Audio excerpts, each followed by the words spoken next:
व्यवस्था 6। फिर यहोवा ने मूसा से कहा, यदि कोई यहोवा के विश्राम घात करे, पाप बलि ठहरे, जैसा कि धोहर व लेन देना व टूट के विषय कि अपने भाई से छल करे व उस पर अंधेरा करे व पटरी हुई वस्तु को पकड़ उसके विषय झूठ बोले और झूठी श्राप भी खाए, ऐसी कोई भी बात क्यों न ही हो जिससे करने मनुष्य पाप बलि ठहरते हैं, तो जब वह ऐसा काम करके दोषी हो जाए, तब जो भी वस्तु उसने लूट व अंधेरा करके व धरोहर व पड़ी हुई हो, चाहे कोई वस्तु क्यों न हो, कि उसके विषय में उसने झूठी श्राप खाई हो, तो वह उसको झूठी शपथ खाई हो, तो वह उसको पूरा लौटा दे और पांचवा भाग भी बढ़ाकर भर दे। जिस दिन यह मालूम हो कि वह दोषी है, उसी दिन वह उस वस्तु को उसके स्वामी को लौटा दे। और यहोवा के सम्मुख अपना दोष बलि भी ले जाए, अर्थात एक निर्दोषी मेढ़ा दोष बलि के लिए याजक के पास ले आए। वह उतने ही दाम का हो जितना याजक ठहरे। इस प्रकार याजक उसके लिए यहोवा के सामने प्रार्थना करे, और जिस काम को करके वह दोषी हो गया है, उसकी क्षमा उसे मिलेगी। फिर यहोवा ने मूसा से कहा, हारून और उसके पुत्रों को आज्ञा देकर यह कह कि होम बलि की व्यवस्था यह है, अर्थात होम बलि ईंधन के ऊपर रात भर भोर तक वेदी पर पड़ा रहे और वेदी की अग्नि वेदी पर चलती रहे। और याजक अपने सनी के वस्त्र और अपने तन पर अपनी सनी की जंघिया पहना कर होम बलि की रख, जो आग के भस्म करने से वेदी पर रखा जाए, उससे उठाकर वेदी के पास रखे। तब वह अपने वस्त्र उतारकर दूसरे वस्त्र पहनकर रख को छावनी के बाहर किसी शुद्ध स्थान पर ले आए, और वेदी पर अग्नि जलती रहे और कभी बुझने न पाए। और याजक भोर उस पर लकड़ियाँ जलाकर होम बलि के टुकड़ों को उसके ऊपर साजकर धर दे, और उसके ऊपर मेलबलि की चर्बी को जलाया करे। वेदी पर आग लगातार जलती रहे, वह कभी बुझने ना पाए। अन्य बलि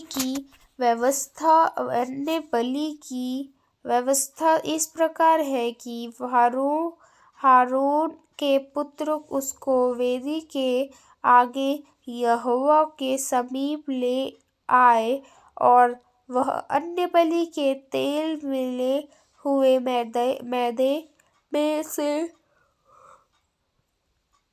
मुट्ठी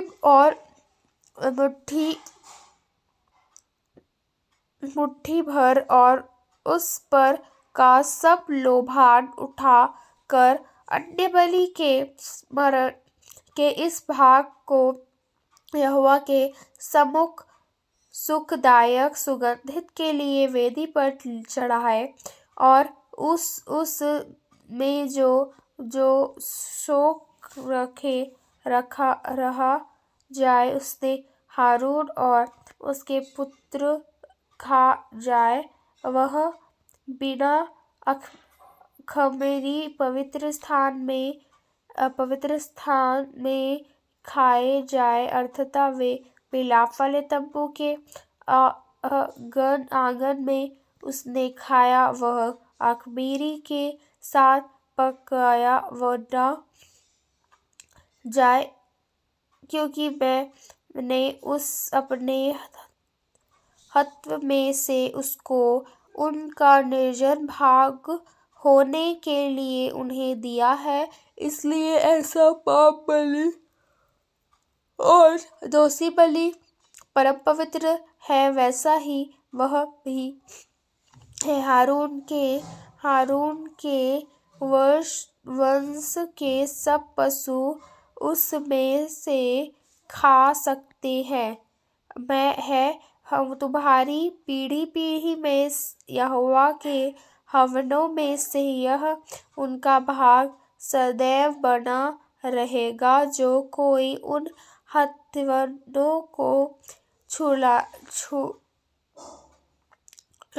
वह पवित्र ठहरे। फिर यहोवा ने मूसा से कहा, जिस दिन हारून का अभिषेक हो, उस दिन वह अपने पुत्रों के साथ यहोवा को यह चढ़ावा चढ़ाए, अर्थात एपा का 10वां भाग मैदान नियुक्त अन्नबलि में चढ़ाए। उसमें से आधा भोर को और आधा संध्या में समय चढ़ाए। वह तो तवे पर ले के साथ पकाए जाए। जब वह तेल से तर हो जाए, तब उससे ले इन अन्नबलि के कड़े हुए टुकड़े यहोवा के सम्मुख दायक सुगंधित के लिए चढ़ाना, और अभिषेक पुत्रों में से जो भी उस याजकत्व पर अभिषिक्त होगा, वह भी उसी प्रकार का चढ़ावा चढ़ाए करे। यह विधि सदा के लिए है कि यहोवा के सम्मुख वह सम्पूर्ण चढ़ावा लाया जाए। याजक के सम्पूर्ण अन्नबलि भी सब जलाया जाए, वह कभी न खाया जाए। फिर यहोवा ने मूसा से कहा, हारून और उसके पुत्रों से यह कह कि पापबलि की व्यवस्था यह है कि अर्थात जिस स्थान में होम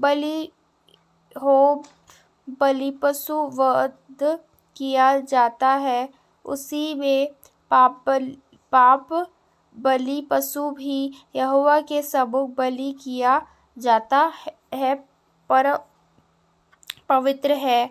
और जो याजक पाप बलि चढ़ावे, वह उसे खाया, वह पवित्र स्थान पे अर्थात मिलाप वाले तम्बू में मिलाप वाले तंबू के आंगन में खाया जाए। जो कुछ उसके मांस में छुआ जाए वह पवित्र ठहरे, और यदि उसके लहू के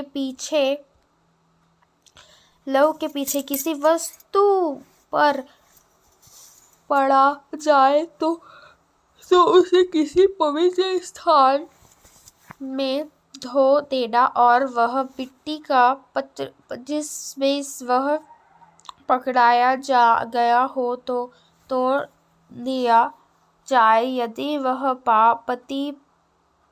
पीतल के पात्र में सींच गए हो तो वह बाँच जाए और जल से धो लिए जाए, और याजकों में से सब पुरुष उससे खा सकते हैं।